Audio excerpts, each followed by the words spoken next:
오늘 아침 집을 나서서 교회당으로 오고 있는 중에 한 3분의 1 시점 중에 오산공원이라는 공원이 있습니다. 자그마한 공원이 있는데 그 공원을 지나는 중에 참 아름답다 하고 좋은 마음을 가지려고 하는 순간 눈에 티가 딱 들어온 거예요. 갑자기 앞이 캄캄해졌는데 정말 여러분 못 볼 뻔했습니다. 진짜 한치 앞을 못 본다는 것이 그런 것 같아요. 다행히 이제 그 오산공원에 그 화장실이 있어가지고 거기 가서 이제 물 넣고 한 5분 동안 깜빡깜빡 했더니 그 티가 하나 나오더라고요. 다행히 티가 나온 걸 확인하고 예배당 와서 거울 보니까 한쪽 눈이 붉은 거예요. 지금 많이 좋아졌죠. 진짜 한치 앞이 안 보이더라. 바로 눈앞에 어른거렸을 텐데 눈도 못 감고 티가 들어오니까. 다윗의 이 행보를 보면 본인이 다 알고 가는 것처럼 보여도 앞에 무슨 일이 있을지 잘 모르고 걸어가는 거예요. 처음 아시는 것처럼 사울에게 도망쳐서 그 아기스에게 갔지 않습니까?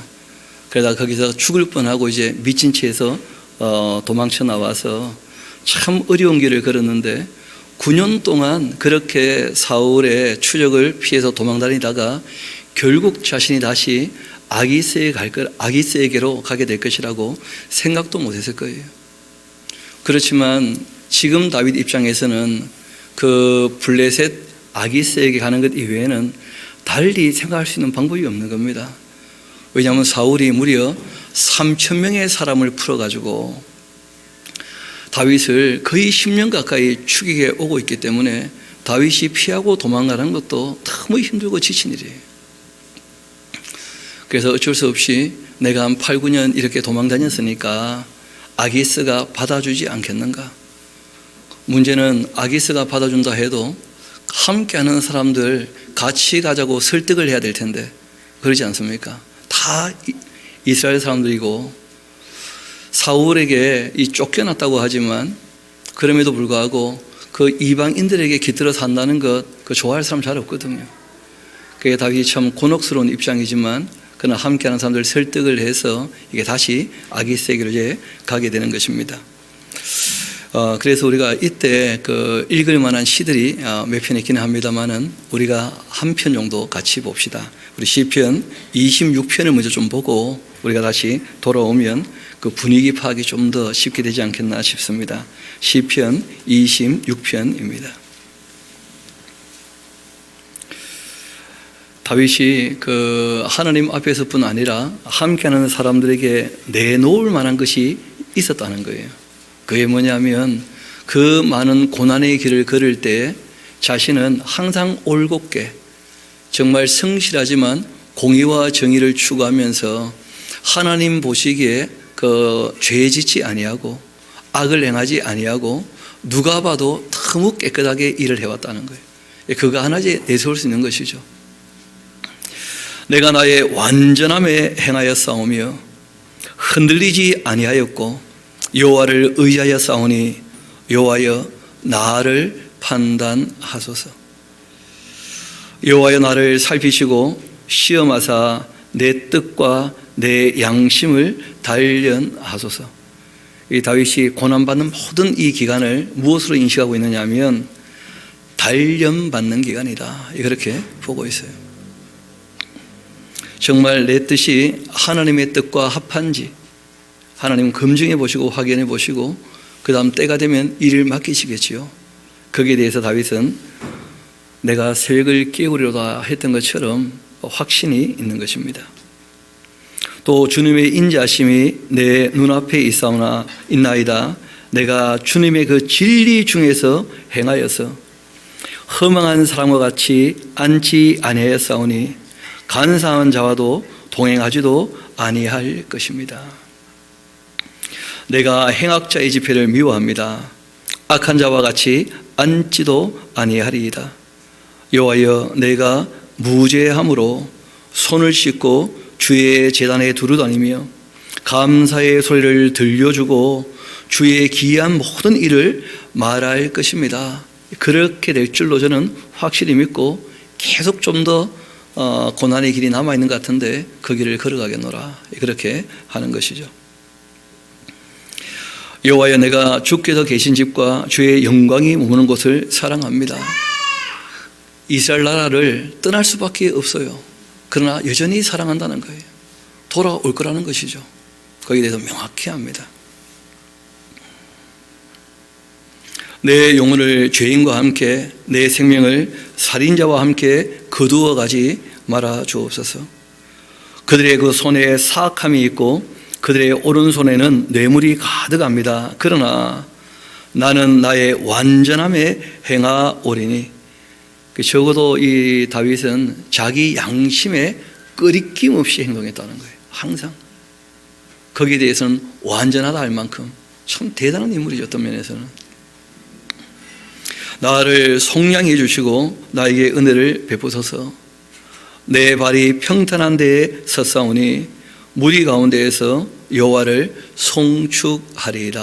아멘 하면서 그렇게 하나님 앞에 다시 한번 자신의 그 자세를 가다듬고 함께하는 사람들 설득을 해서 이제 아기스에게로 가게 됩니다.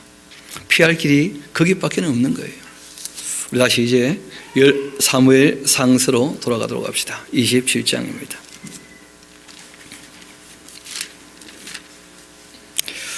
다윗이 그 마음에 생각하기를 내가 후일에 사울의 손에 붙잡히지 않겠는가? 계속 유다 땅에 있다면, 이스라엘 땅을 돌아다닌다면 어쩔 수 없다. 블레셋 사람들이 그 땅으로 피하여 들어가는 것이 좋겠다. 사울이 이스라엘 온 영토 내에서 다시 나를 찾다가 내가 이스라엘 땅이 없으면 단념하지 않겠는가? 그렇게 내가 그 손에서 벗어날 것이다. 그렇게 이제 결정을 하고 다윗이 일어나서 함께 있는 사람 600명과 더불어 이 가드 왕 마옥의 아들 그 아기스에게로 건너가게 됩니다. 다윗과 그 사람들이 저마다 가족까지 거느리고 갔다는 거예요. 그러니까 남자만 600명인데 가족들이 함께 있으면, 다윗 같은 경우는 부인 둘이 있지 않습니까? 또 둘 사이에 태어난 아기들이 있으면 둘씩만 낳아도 그 9년 세월에, 그러면 뭐 자기 혼자에다가 부인 둘에 애들 뭐 둘만 해도 곱하기 5를 해야 될 거 아닙니까? 5를. 그 적은 숫자가 아니었어요. 적어도 한 2,000명 이상 되는 그 많은 숫자입니다. 그러니까 3,000명이 수색하면 들킬 수밖에 없는 거예요. 워낙 사람이 많아서 2,000명쯤 되니까. 그래서 결국 이제 아기스에게로 건너가게 됩니다. 가족을 다 거느리고. 그래서 그 가드에서 아기스와 동거하게 되는데 다윗이 그 두 아내 이스라엘 여자 아히노암과 나발의 아내였던 갈멜 여자 아비가일과 함께 합니다. 그렇게 다윗이 가드에 동한 것 어떤 사람이 사울에게 전하니까 사울이 다시는 그를 수색하지 아니하게 됩니다. 다윗이 그 아기스와 잠시 같이 있어 보니까 주변 사람들 눈치가 심상치 않은 거예요. 왜냐하면 600명의 군사를 데리고 들어왔기 때문에 그 위험 요소도 되는 거예요. 100% 믿어줄 수 있는 입장이 아니잖아요. 아니 10년 전에 늘 죽고 죽이자고 싸웠던 사람들인데 그런 사람들을 어떻게 믿습니까? 다윗도 그런 걸 다 알아요. 그러니까 거기에 오래 머물면 안 된다는 것도 아는 거죠. 그래서 그 아기스에게 부탁을 내서 변방 쪽에 자그마한 성을 하나 준다면 내가 그 성을 관리하면서 늘 아기스 왕에게 조공을 바치는 것으로 그렇게 이제 얘기를 꺼내게 됩니다. 다윗이 그 아기스에게 말하죠. 바라건대 내가 당신께 은혜를 입었다면 그 지방에 있는 성읍 가운데 한 곳을 내게 주어서 나로 거기에 살게 하소서. 당신의 그 종이 어찌 당신과 함께 왕도에 살리까? 이런 걸 가지고 보통 뭐라고 얘기하냐면 빠꼼이다 그렇게 얘기해요. 눈치 백단이에요 다윗이. 있어 보니까 내가 있어야 될 자리인지 떠나야 될 자리인지 이런 걸 너무 잘 알아요. 요즘 말로 하면 낄낄 빠빠가 딱 되는 사람이죠. 낄 때 낄 줄 알고 빠질 때 빠질 줄 아는 사람. 내가 빨리 빠져나가야 되겠다 여기. 계속 있으면 안 되겠다. 그런 걸 다 파악하는 사람이에요. 정말 이 정치적인 감각이 뛰어난 그런 인물인데 아게스가 그날에 그 시글락을 그에게 주었습니다. 원래 시글락성은 잘 아시는 것처럼 그 애굽에서 나와서 가나안에 들어갔을 때 그 12지파에게 가나안 땅을 다 분배한 적이 있지 않습니까? 그 분배할 때 원래 이 시글락은 유다 지파에게 분배된 땅이었었거든요.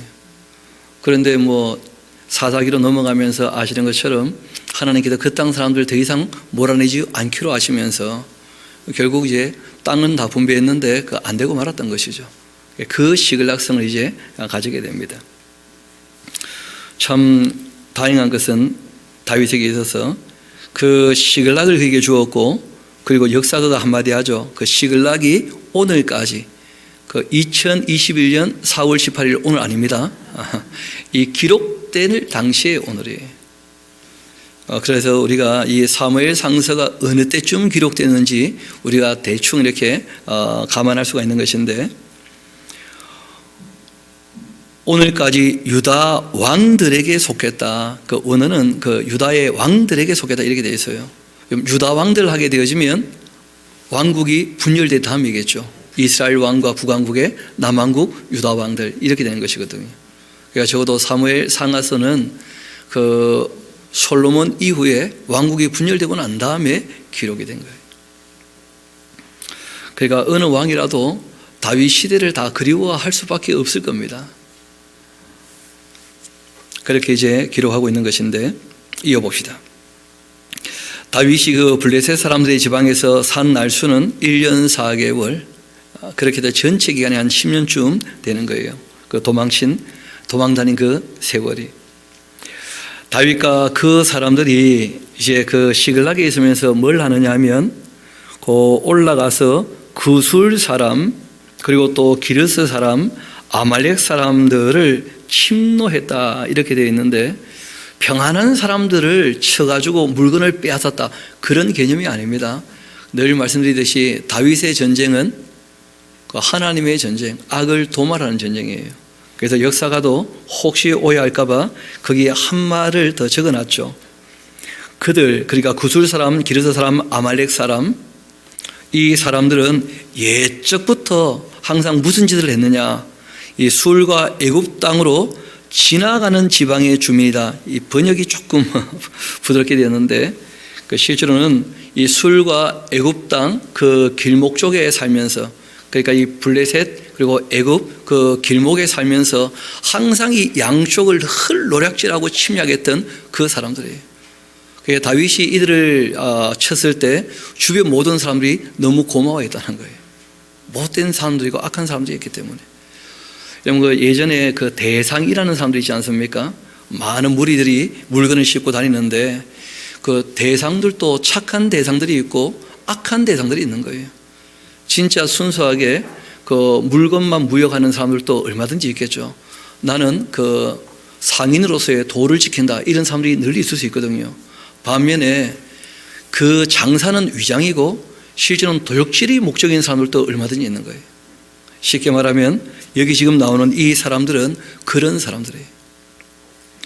그래서 이 술과 그리고 이제 이 애굽, 그 블레셋과 그 애굽 경계에 살면서 왔다 갔다 하면서 늘 남을 노략질하고 침략했던 그 사람들, 다윗이 악하다는 것을 알기 때문에 그들을 쳤다는 거예요. 그들의 것을 이제 빼앗아서 그걸 이제 아기스에게 갖다 바치는 것인데, 이어봅시다. 다윗이 그 땅을 쳐서 남녀를 살려두지 않습니다. 양과 소와 나귀와 낙타와 의복을 빼앗아 가지고 돌아와 아기스에게 이제 조공으로 바치는 것이죠.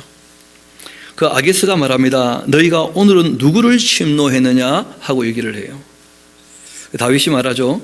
유다 네게브와 또 여라무엘 사람의 네게브와 겐 사람의 네게브입니다. 다윗이 거짓말하고 있는 거거든요. 일종의. 실제로 이제 이 지역들은 다 어디냐면 그 좀 전에 우리가 봤던 그 사람들이 지나다니는 그 길목에 살던 유다 지파 사람들이에요.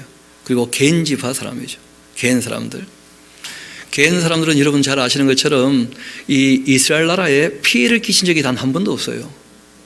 그래서 사울 같은 사람도 그 블레셋과 전쟁을 할 때 겐 사람에게 먼저 사람들을 보내죠.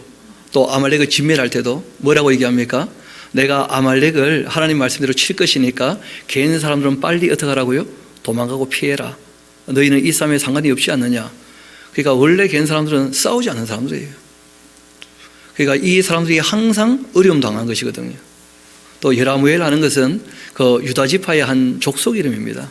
네게부 하는 말은 그 단어의 뜻은 남쪽이라는 그런 뜻이에요. 그런데 거기 독특한 지형이거든요. 그 유다 남쪽에 있는 그 사막 지역이에요. 쉽게 말하면. 그래서 그 지역에 있는 성들이 늘 이렇게 괴롭힘을 당했는데 그 성들은 오히려 다윗이 도와주고는 아기스에게 보고할 때는 내가 이스라엘 나라의 한 부분이 되어지는 이 유다 지파를 내가 쳐서 여기서 내가 이렇게 노략물을 가지고 왕에게 바친다고 새빨간 거짓말을 한 거죠. 그런데 이것이 뭐 악의를 가지고 있는 것이 아니고 그 정치적인 그 언어일 뿐이에요. 그러니까 아게스는 완전히 속은 겁니다. 어떻게 속았느냐면 다윗이 자기 민족을 쳤으니까 다시 자기 민족에게 돌아갈 수 없을 것이다. 그러면 이제 영원히 나의 사람 되지 않겠는가, 이렇게 오해를 또 하게 되는 것이죠. 이어봅시다. 그래서 그것이 또 들킬까 봐 다윗이 그 남녀를 살려서 가드로 데려가지 않았다는 거예요. 자신이 쳤던 구슬 기르스 아말렉 사람들 다 진멸하고 데리고 가지 않았다는 거죠. 노예로 잡아가지 않았다는 거예요.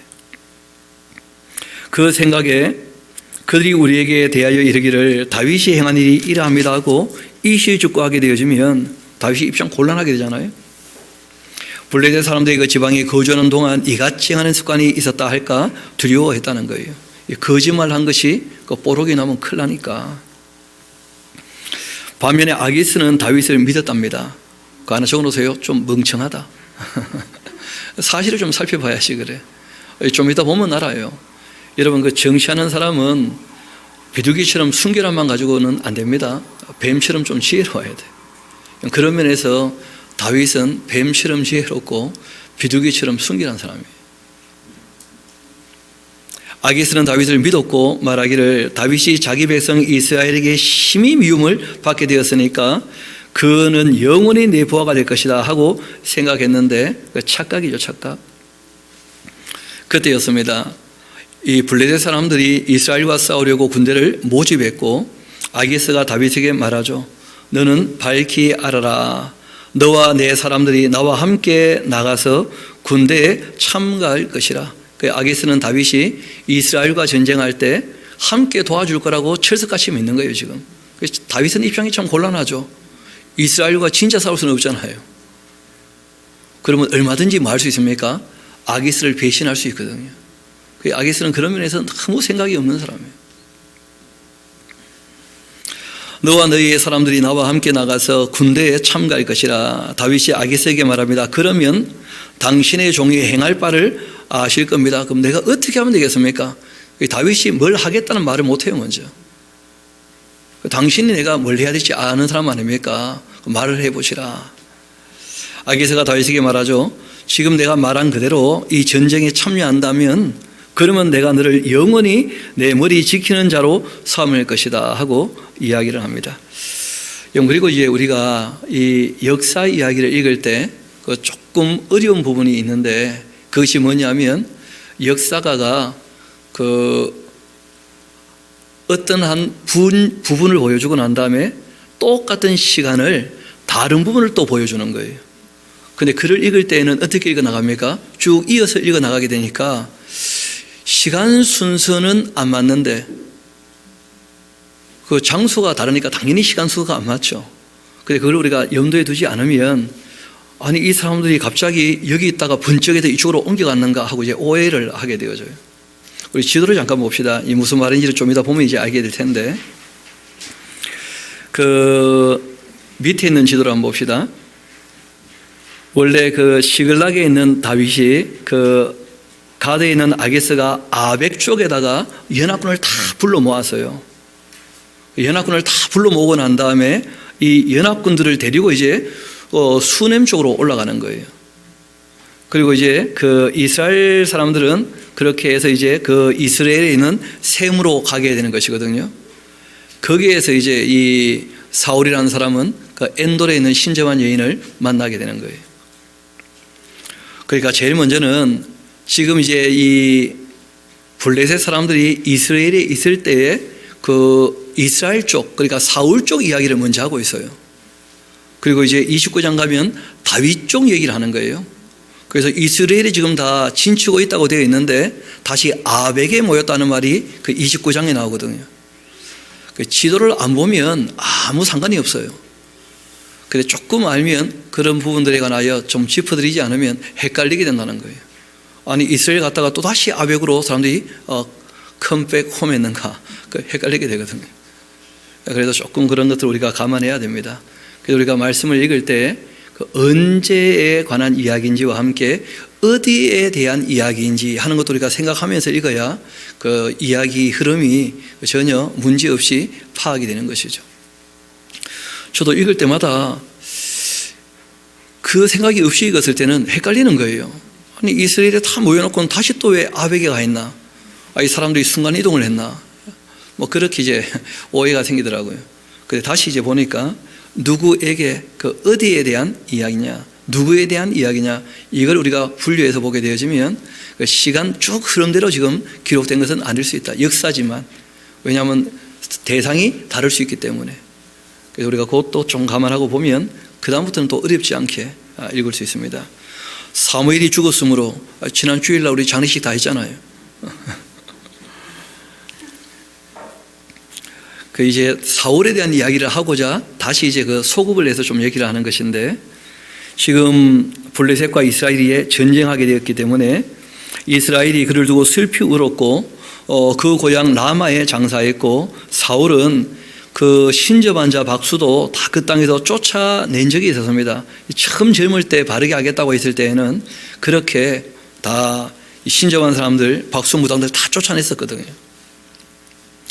블레셋 사람들은 모여서 이제 그 수넴에 이르렀습니다. 그 아벡에 모여서 다 수넴에 이르게 된 거예요.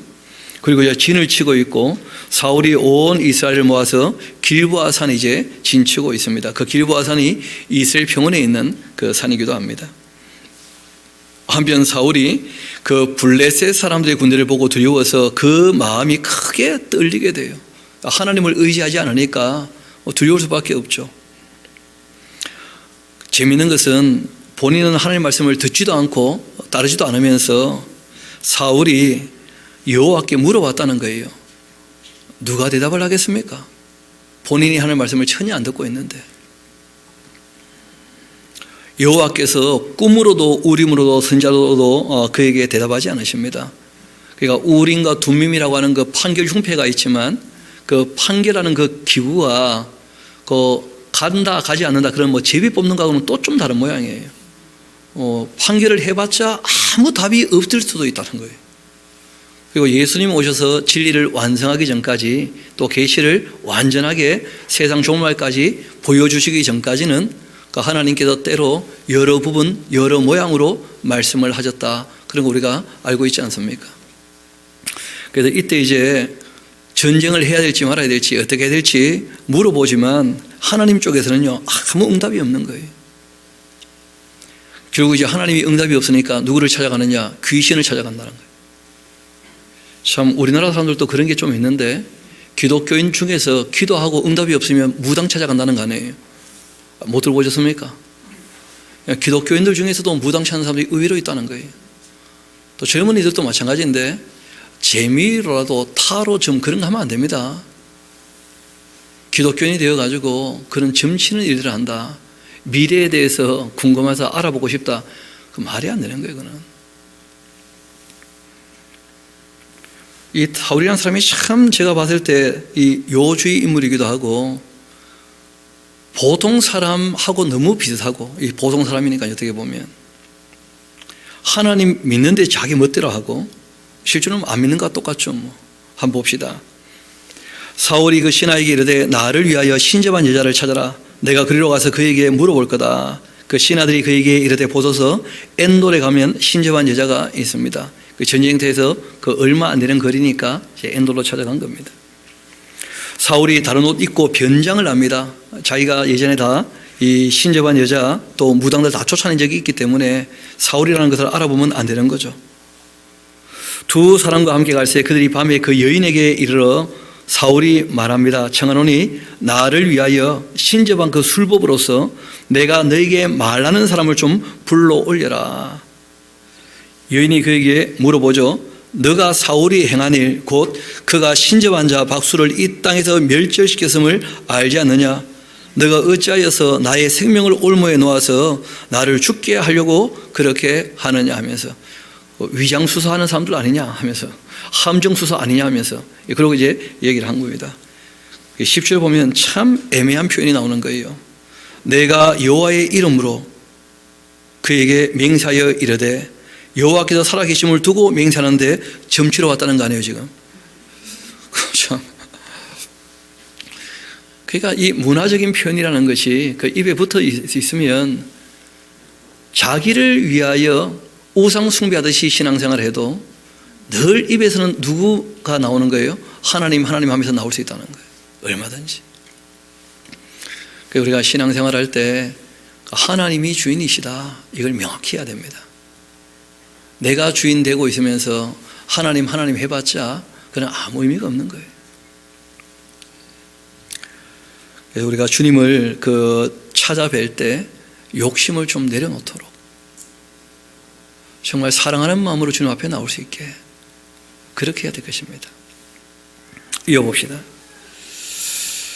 사울이 여호와의 그 이름으로 그에게 맹세하여 이르되, 여호와께서 살아계심을 두고 맹세하는데 너가 이 일로 벌을 당하지 아니할 거다.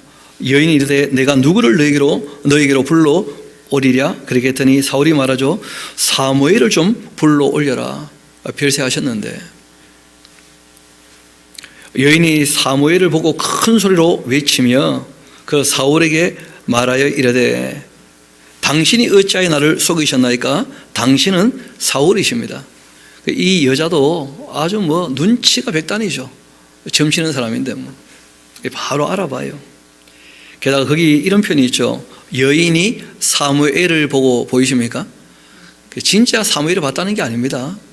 이 여자가 지금 사울을 가지고 농락하는 거예요. 조금 더 봅시다. 왕이 그에게 이르되, 두려워하지 말아라. 너가 무엇을 보고 있느냐? 여인이 사울에게 얘기하는 거예요. 내가 영이 땅에서 올라오는 것을 보았나이다. 영은 안 보일 텐데 올라오는 게 보인다는 거예요. 신접한 여자니까 이게 여자가 다 지어낸 말일 겁니다. 이어봅시다. 사울이 그에게 물어보죠. 그 모양이 어떠하냐? 그가 이르되, 한 노인이 올라오는데 그가 겉옷 입고 있습니다. 아니 그러면 옷 입고 있겠지 그래. 빨가벗고 올라오겠나 그래. 그런데 문제는 영이 옷을 또 입었겠는가? 그것도 모르겠어요. 하여튼 여자가 그렇게 얘기를 해요. 겉옷 입고 있다고. 사울이 그가 사무엘인 줄을 알고 그 얼굴을 땅에 대고 절했다는 거예요. 그 적어놓으시면 되겠죠. 착각이다, 착각. 여자가 속였고 사울은 속으로 왔기 때문에 착각에 빠지고 만 거예요. 왜냐하면 성경 어디를 봐도 죽은 사람의 영혼이 나타나가지고 사람에게 뭘 지시하거나 그런 일은 없습니다. 죽었던 사람이 재생된 사건이죠. 또 죽으신 예수님께서 부활하신 사건도 있어요. 그 재생과 부활은 다르다고 말씀드렸죠. 그 재생이라고 하는 것은 예언된 것도 없을 뿐더러 다시 살아났다 할지라도 또다시 죽어요. 반면에 부활은 이미 구약에 다 예언되어 있었고 말씀하신 대로 죽으셨다가 미리 말씀하신 대로 다시 사셨고 그리고는 영원히 죽지 않습니다. 전혀 다른 개념이죠. 그래서 영혼이 죽었던 사람의 영혼이 사람에게 나타난다 이런 건 없다는 거예요. 예수님도 명확히 그것을 누가복음 16장에 말씀을 하셨고 우리 이사야서 8장을 잠깐 한번 가봅시다. 이사야서 그 8장. 의외로 많은 사람들이 그런 오해를 하거든요. 죽은 사람의 영혼이 귀신 되는 거 아닌가? 또는 죽은 사람의 영혼이 지시해 주지 않는가? 또 죽은 사람의 영혼이 또 무슨 로또 번호를 아는 줄 알고 꿈에 시아버지가 얘기해 줬다면서 또 그런 얘기를 하는데 그 말이 안 되는 거예요. 이거는 그런 것은 다 악령이 사람을 속이는 겁니다. 우리 한번 8장 같이 가봅시다. 거기 19절 말씀 한번 봅시다. 어떤 사람이 너희에게 말하기를 주절거리며 속살거리는 신점한 자라든지 마술사에게 물으라 하거든 백성이 자기 하나님께 구해야 될 것이 아니겠느냐. 산 자를 위하여서 죽은 자에게 구한다는 것이 말이 되겠냐. 여러분, 죽은 사람은 자기도 자기 인생을 감당하지 못해도 죽은 거 아니에요. 죄 아래에서. 그리고 그 영혼은 뭐 낙원이나 음부에 가 있지 않겠습니까? 근데 살아있는 사람이 죽은 사람에게 뭘 물어본다는 게 그게 말이 되겠냐는 거예요. 자기가 언제 죽을지도 몰랐던 사람들인데다 그렇지 않습니까? 게다가 그 영혼이 또 대답하는 것도 아니고. 그래서 이어서 이렇게 말씀하시는 거예요. 우리 20절 같이 한번 읽어봅시다. 시작. 마땅히 율법과 증거의 말씀을 따를지니 그들이 말하는 바가 이 말씀에 맞지 아니하면 그들이 정녕 아침빛을 보지 못할 것이고 이 땅으로 헤매며 공고하며 굶주릴 것이라. 그가 굶주릴 때에 격분하여 자기의 그 왕과 자기의 하나님을 저주할 것이고 위를 쳐다보거나 땅을 굽어보아도 환난과 흑암과 고통의 그 흑암뿐이니 그들이 심한 흑암 가운데서 쫓겨 들어갈 것이다. 그러니까 결국 하나님의 율례와 법도 그리고 하나님께서 역사를 통하여 확증해 주신 그 하나님의 일, 그 하나님의 뜻, 그 말씀을 따르지 않는다면 그러면 아무것도 아니라는 거예요. 하나님께서 이미 어떻게 살지를 다 말씀하셨다는데 이 말씀을 제껴놓고 앞날의 길흉을 물어보고 있다. 말이 안 되는 거예요. 성경 여러 군데서 이런 말씀을 하고 계셔요. 게다가 이 길흉을 얘기하는 사람이라 할지라도 뭐에 맞춰보라는 거예요? 말씀과 맞는지 맞춰보라는 거예요. 그 말씀과 안 맞으면 그건 다 악한 것들이죠, 당연히. 그래서 예수님께서 죽음 이후의 세계를 명확히 말씀하셨는데 말씀과 맞춰봤을 때 이거는 전혀 안 맞는 거예요. 근데 의외로 많은 사람들이 질문을 해요. 이 사무엘이 올라온 거 아닌가 하면서 사무엘이 지금 신접한 여자 말을 듣겠습니까? 그리고 또 좀 더 보면 내용들이 더 나오는데 조금 더 봅시다. 그래서 15절 그 사무엘이 하는 말은 그 사무엘상 28장 15절에 그 여자가 속이고 있는 거예요. 이 사울을. 이 사울은 속았기 때문에 사울이 속은 대로 역사 기록에 남은 거예요. 그렇지 않습니까? 역사가는 사울이 얘기해 준 대로 죽을 수밖에 없는 거 아닙니까? 사무엘이 사울에게 이르되 너가 어찌하여 나를 불러 올려 나를 승하시게 하냐. 사울이 대답합니다. 나는 힘이 다급합니다 지금. 그래서 실수를 하는 거죠. 블레셋 사람들은 나를 향하여 군대를 일으켰고 하나님은 나를 떠나고 다시는 선지라도 꿈으로도 내게 대답하지 아니하시기로 내가 행할 일을 알아보려고 당신을 불러 올렸나이다. 어떻게 행할지는 다 말씀하셨다는 거 아니에요. 하나님께서 율례와 법도를 통해서 또 그 역사를 통하여 증거의 말씀이 확실히 있는 거 아닙니까? 사무엘이 이르되 여호와께서 너를 떠나 너의 대적이 대적거늘 너는 어찌하여 나에게 묻냐. 여호와께서 나를 통하여 말씀하신 대로 너에게 행하사 나라를 너 손에서 떼어 내 이웃 다윗에게 주신 것 아니냐. 너가 여호와의 그 목소리를 순종하지 아니하고 그 진노를 아말렉에게 쏟지 아니했으므로 여호와께서 오늘 이 일을 내게 행하시는 것이다. 여호와께서 이스라엘을 너와 함께 블레셋 사람들의 손에 넘기실 것이다. 여러분 이렇게 들으면 다 맞는 말 아닙니까? 역사 가운데. 그래서 사람들이 속는 거예요. 뒷말까지 더 들어봐야 돼요. 진리는 100% 맞아야지 진리입니다. 우리가 에덴 동산에서부터 봤지 않습니까? 사탄의 말이 100% 틀립니까? 옳은 말도 꽤 많습니까? 그래서 속는 거예요. 끝까지 들어봐야 돼, 끝까지. 그 정체가 드러나는데 내일 하고 얘기합니다. 너와 내 아들들이 나와 함께 있을 거다. 이런 얘기를 해요. 한번 물어봅시다. 사무엘은 낙원으로 갔을 것 같아요? 음부로 갔을 것 같아요? 사무엘은? 생각이 안 납니까? 여러분 같으면 사무엘처럼 하나님께 인용받고 믿었다면 그 영혼이 낙원에 머물러 있을 것 같아요? 음부에 있을 것 같아요?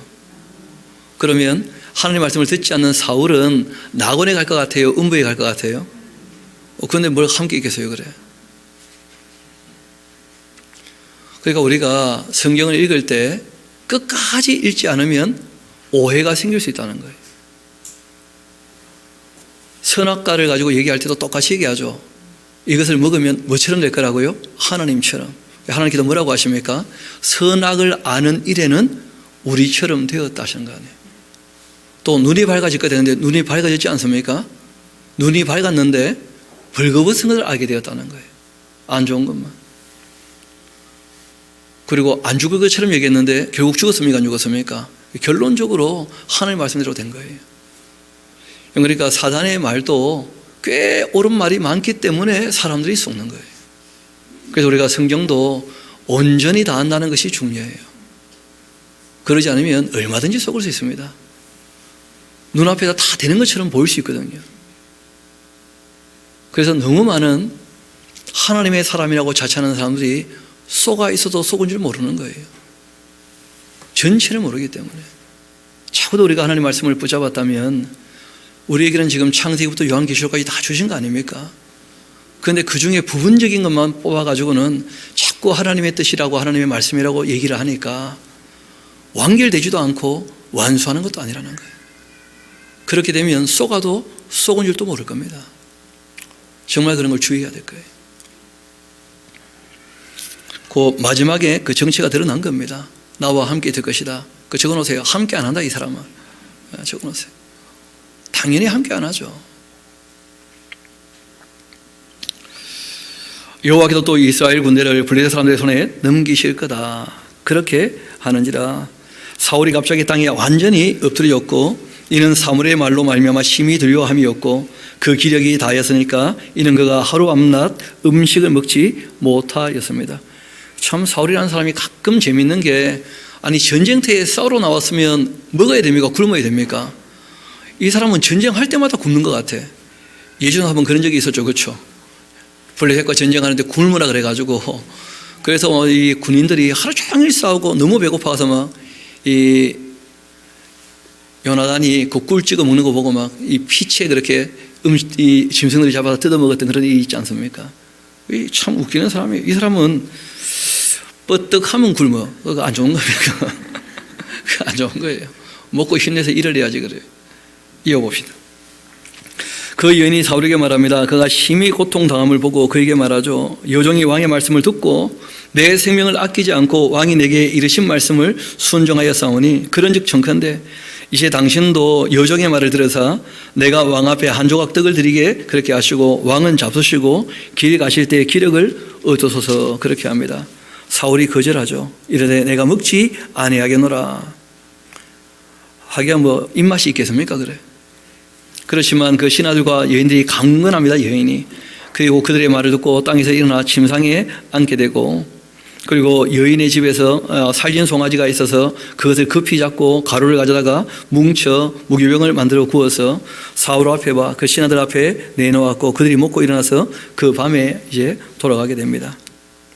한편 지금 이제 사울에게 있었던 일을 쭉 얘기했잖아요. 다시 이제 시간이 조금 소급되는 거예요.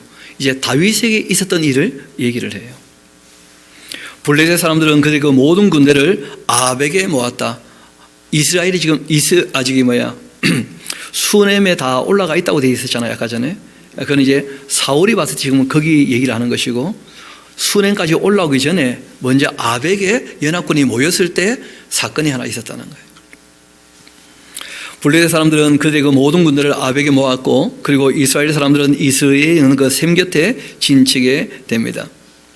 블레셋 사람들의 그 수령들 수백 명씩 수천 명씩 인솔하여 나가고 다윗과 그의 사람들은 아게스와 함께 그 뒤에서 나아가더니 블레셋 사람들의 그 방백들이 이르되 이 후리 사람들이 무엇을 하려고 하느냐. 아게스가 블레셋 사람들의 그 방백들에게 말하죠. 이는 이스라엘 왕 사울의 신하 다윗이 아니냐. 그가 나와 함께 있은지 여러 날 여러 해로되 그가 망명하여서 오늘날부터 오늘까지 내가 그 허물을 보지 못하였노라. 블레셋 사람의 그 방백들이 그에게 노합니다. 그리고 블레셋 그 방백들이 그에게 말하죠. 아게스에게 이 사람을 돌려보내어 왕이 그에게 정하신 그 처소로 가게 하소서. 그는 우리와 함께 싸움에 내려가지 못하리니 그가 전장에서 우리의 그 대적이 될까 하나이다. 그가 무엇으로 그 주와 다시 화합하리까? 이 사람들의 머리로 하지 아니하겠나이까? 그들이 춤추며 노래하여 이르되 사울이 죽인 자는 천천히요 다윗은 만만이다. 그렇게 하던 다윗이 아닙니까? 여러분, 놀랍게도 이 노래가요 10년 넘게 불려지고 있었다는 거예요. 사울은 천천히요 다윗은 만만이다. 그러니까 이 아기스는 멍청해가지고 다윗에게 완전히 쏘갔는데, 그런데 주변에 있는 방백들은 눈치를 다 채고 있었어요. 여러분, 왕이요 멍청해도요 주변 신하들이 똑똑하면요 참 다행한 일이 벌어지는 거예요. 적어도 이 사건에 있어서만큼은 블레셋이 그 전쟁에 이긴 이유가 어디 있습니까? 그 신하들이 똑똑하기 때문에, 그 방백들이 함께하는 사람들이. 그래서 이 아기스가 그 모든 방백이 들고 일어나니까 이제 어쩔 수가 없었죠. 그래서 그 말을 따르게 되었기 때문에, 다윗을 돌려보냈기 때문에 이 전쟁에서 승리한 거예요. 실제로 진짜 전쟁이 일어났다면 다윗은 이스라엘을 치지 못합니다. 당연히 반역할 수밖에 없는 거예요. 그래서 그 신하들이 참 잘 판단을 한 것이었고, 그리고 이제 다윗에 대한 그런 얘기들을 하게 되니까 아기스가 다윗을 불러 그에게 말하죠. 여호와께서 살아계심을 두고 맹세하노니 너가 정직하여서 내게 오늘부터 오늘까지 너에게 악이 있음을 보지 못했다. 아니, 쏘갔다니까 이 사람이. 전혀 정신 못 차리고 있죠. 너무 순진해요. 나와 함께 진중에 출입하는 것 내 생각에는 좋지만은 그러나 수령들이 너를 좋아하지 아니하니 그러므로 이제 너는 평안히 돌아가서 블레셋 사람들의 수령들에게 거슬러 보이게 하지 말라. 그렇게 이제 얘기를 합니다. 다윗이 아기스에게 말하죠. 내가 무엇을 하였나이까? 내가 당신 앞에 오늘까지 있는 동안 당신이 종에게서 무엇을 보셨기에 내가 가서 내 주 왕의 원수와 싸우지 못하게 하시나이까? 이런 거 보면요 다윗이요 진짜 머리 잘 돌아가요. 이미 본인은 돌아가기로 결정된 거 아닙니까? 그렇죠? 그러니까 이런 좋은 기회에 아우부터 해야지 그래. 그래가지고 또 아기스한테 뭐 나는 왕의 종인데 하면서 뭐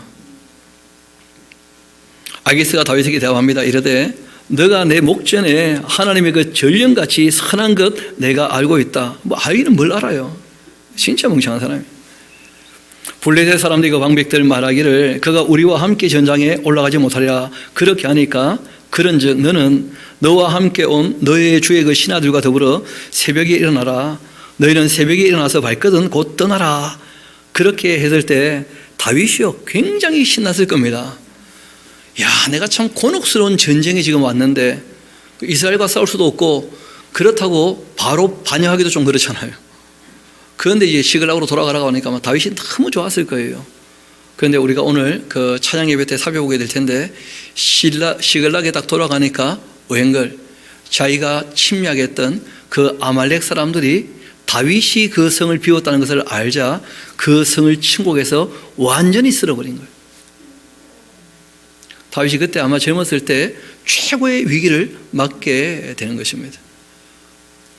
제가 모두에 말씀드린 것처럼 사람이 한치 앞을 알 수 없다는 거예요. 누구라도. 그래서 다윗은 이런 감정적으로 참 기쁨과 슬픔을 반복해 보고 있지만 그 신앙 자체가 흔들리는 일은 전혀 없다는 거예요. 그게 사울하고 너무 다르죠. 사울은 마음이 흔들리고 두려우면 결국 누구도 찾아갑니까? 귀신도 찾아가요.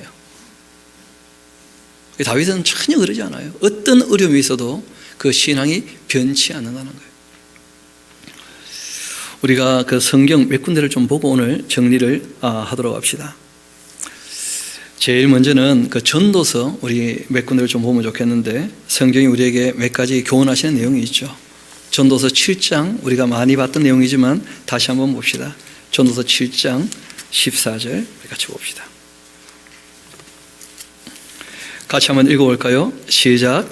형통한 날에는 기뻐하고 공고한 날에는 되돌아보아라. 이 두 가지를 하나님이 병행하게 하사 사람이 그 장래 일을 능히 헤아려 알지 못하게 하셨다. 또 조금 뒤로 가서 8장 같이 한번 봅시다.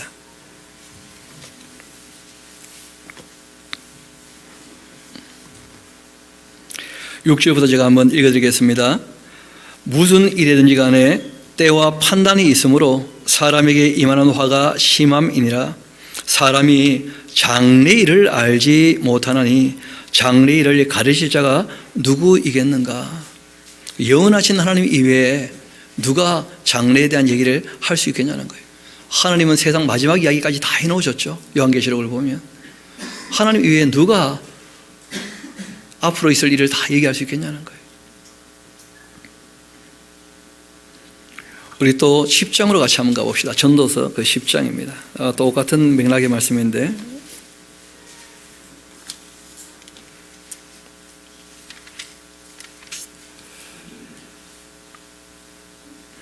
12절 말씀부터 제가 한번 읽어드리겠습니다. 지혜자의 입의 말들은 은혜로우나 우매자의 입술들은 자기를 삼키는 것이다. 그의 입의 말들의 시작은 우매요 그의 입의 결말들은 힘이 미친 것이다. 우매한 자는요 말을 많이 한다는 거예요. 무엇에 대해서요?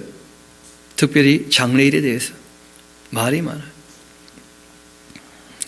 사람은 장래일을 알지 못하는 법인데 나중에 일어날 일을 누가 그에게 알려줄 수 있겠냐 말이에요. 정말 성실하고 정직하게 지금 사는 것이 중요한 것이지 장래에 대해서 말을 많이 하는 것이 어떤 사람이라는 거예요? 그 어리석은 사람이라는 거예요. 말을 다 해놓고 난 다음에 그 주워 넣을 수 없거든요. 더 큰 문제는 하나님께서 그 말씀 다 들어놓고 계시다가 나중에 물어볼 거라는 거예요. 하나님께서 너희가 무슨 허탄한 말을 했든지 간에 그때 왜 그렇게 얘기를 했는지 하나님께 다 물어보실 거라는 거예요. 책임을 물어보실 거라는 거예요. 우리가 책임이 있다라고 할 때 말에 책임을 진다는 뜻이거든요. 우리가 내일 일을 알지 못하는데 말을 너무 함부로 많이 하지 않도록 주의하고 조심해야 됩니다. 우리 한 곳만 더 봅시다. 이사야서 45장 우리 같이 가봅시다.